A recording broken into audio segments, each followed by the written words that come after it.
টাকার কাছে প্রকৃত ভালোবাসার কোনো মূল্য নেই। তোমাকে যদি হাজার হাজার বছরের সময় দিয়ে দিই না, তুমি কিছুতেই সেটেল হতে পারবে না।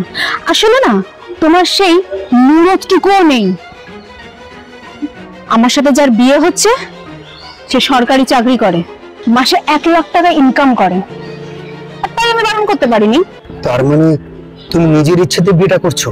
হ্যাঁ। কি আপনি আপনি করে যাচ্ছেন? এখনকার এই জেনারেশনে আপনি আপনি হয় নাকি? তুমি করে বলো।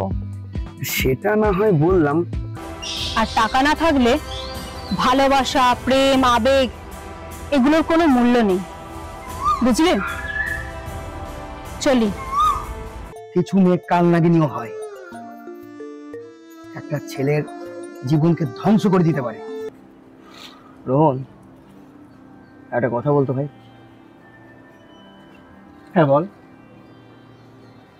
একজন নিজেকে ভালো রাখার জন্য আমাকে ধোঁকা দিয়ে চলে গেছে, আরেকজন আমাকে ভালোবেসে আপন করতে চাইছে, কিন্তু আমার মন অ্যাকসেপ্ট করতে চাইছে না।